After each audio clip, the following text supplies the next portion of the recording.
restrictions anymore? Time limits off, yeah. Not playing in the back-to-back today.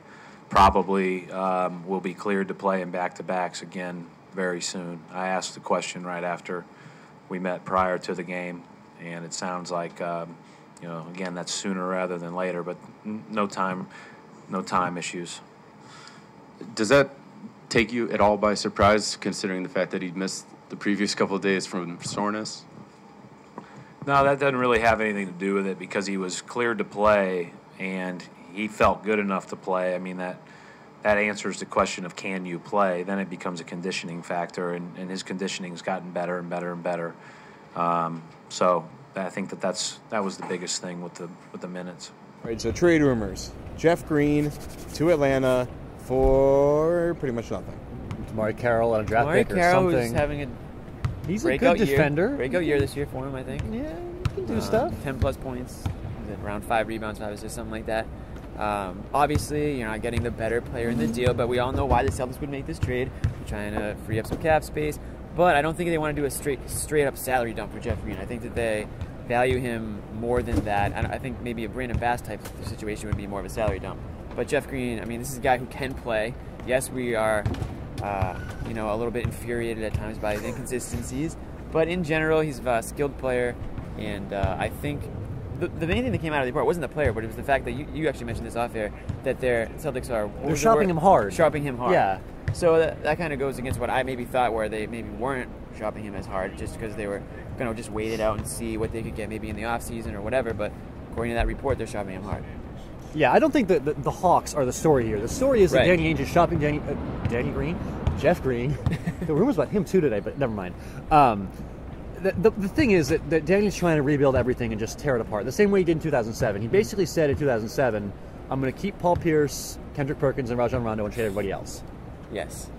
I think he's doing the same thing now. He's trying to keep, Rondo, Sullinger, maybe Kelly Olynyk, and everyone else is up for grabs. Maybe Avery Bradley. Maybe Avery Bradley, but he doesn't have a contract, so who knows? Even that I don't think is something that... I think Bradley could be a Perkins 2011 situation where you trade the guy before he leaves. I don't know. I think that there's very few people on this team that are untouchable. He's just kind of looking at this point to see who's a cornerstone for the future versus who can I unload and free up some cap space, get some prospects for later on. I think Jeff Green is definitely one of those guys that you can try to move and free up some space for next year because I don't think he's really a cornerstone piece. No, definitely not. I mean, he's a guy that is probably a number 2 or number 3 guy on a good team. He's not a number 1 guy. And that's 3 guy on a good team. Green? Number 3. Talking about Jeff Green? Yes. Oh, I thought you were talking about Dominique Wilkins. Jeff Green is barely even a number 3 player on a good team. No, I think he's a number 3 player. Well, I mean, he was a number 3 player on a good team, and not a good team traded him. So he's been asked to be the number 1 guy, and he clearly is the number 1 guy. Put him next to a great player, and he might be a better number 2 guy. I mean, right now he's a number 2 or 3 guy on this team, and it really hasn't looked that pretty. It's been pretty inconsistent. But he's been asked to be the number 1 guy for all this time. Well, looking at that Jordan Crawford trade before, a few weeks back, and comparing it to this rumored Jeff Green deal of, let's assume it's a first-round pick and Damari Carroll, do you feel like that's fair value for Jeff Green, Evans? Depends on the first-round pick. I mean, if it's heavily protected or if it's the Hawks, 2017. I don't know. First-round picks are hard to come by these days. It's cheap labor. You can use that draft pick and get a good young player who's cheaper than a guy like Jeff Green is by a long shot.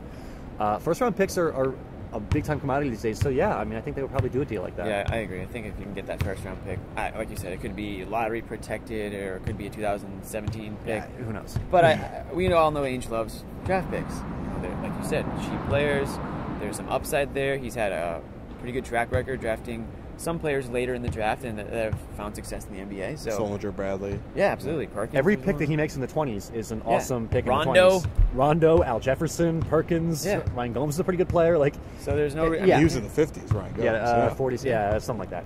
Tony Allen was in the 20s. Did he Delonte pick Joe? Was in the 20s. Did he we pick Joe keep going Forte? here. Glenn Davis, Etuan Moore.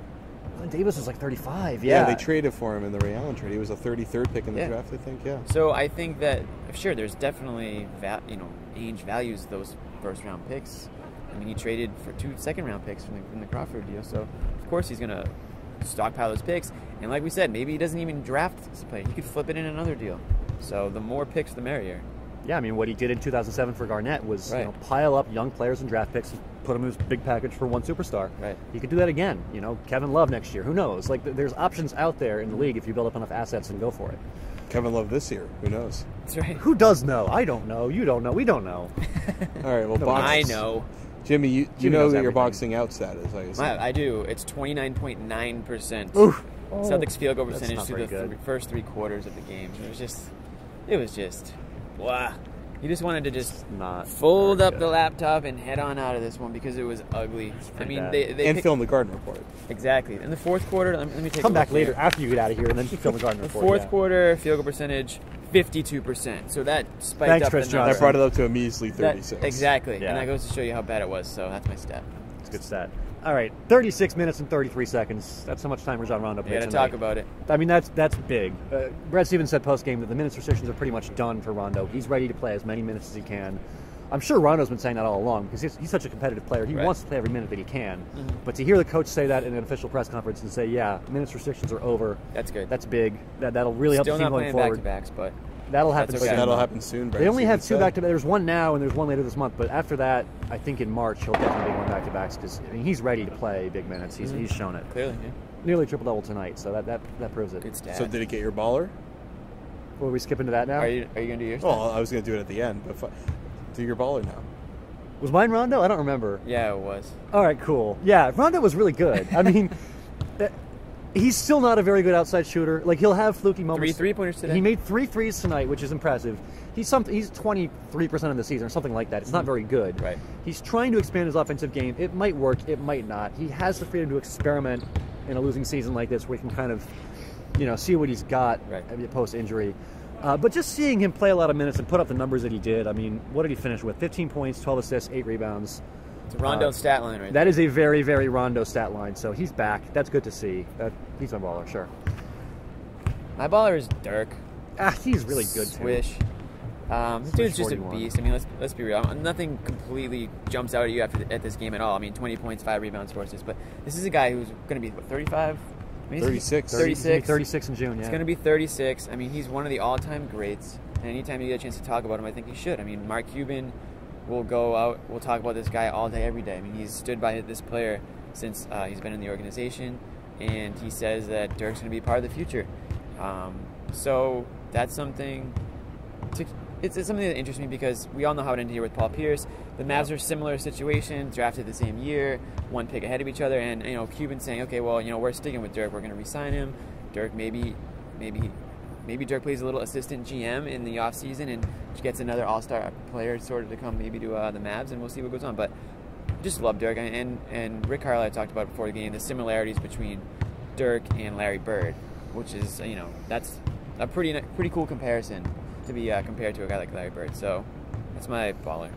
And it was interesting hearing before the game that when Carlisle got the job, he actually went to Germany and visited Yes. Dirk, and they went over Larry Bird footage. And that now legendary shot of Dirk's, that step back off of 1 foot, One-footer, yeah. he learned that shot from that film session. There. Right out of the That was Bird that was pretty. playbook. It was weird because I didn't realize that was such a recent addition to Dirk's game. I feel like he's been doing that shot for the last decade. Well, it was 2011 when he won the finals that shot became such a national phenomenon. Everybody was watching him do it. And it was, Well, that a big became story. like the I was equivalent of doing the it in my skyhook. driveway Yeah. with similar results.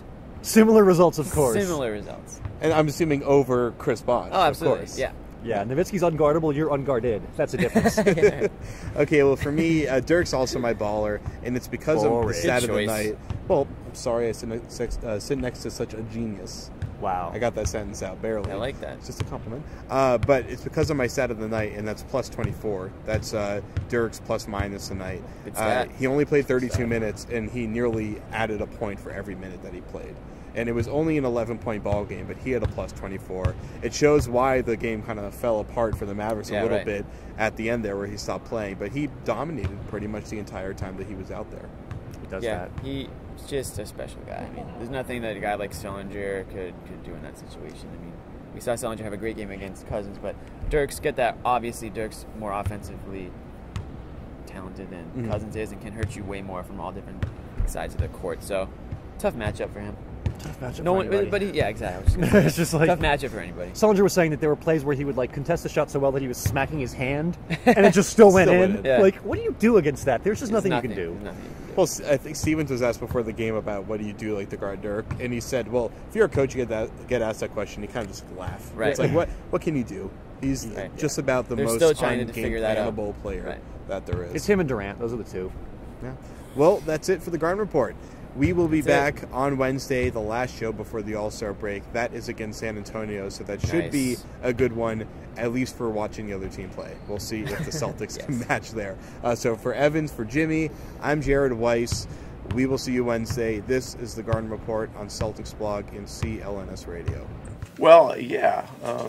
When I first came to Dallas, I went over to Germany for a trip, and I brought a DVD that had, about 3 or 4 minutes of Bird stuff on it, some things that I really felt would be good for him to develop on that right post ISO area that Larry was so great at, and Holger, Gershwiner, and Dirk worked on that stuff, and it's one of the reasons, their diligence in developing that stuff over there is one of the things that led to him, coming up with the one-legged fade, which now guys are copying.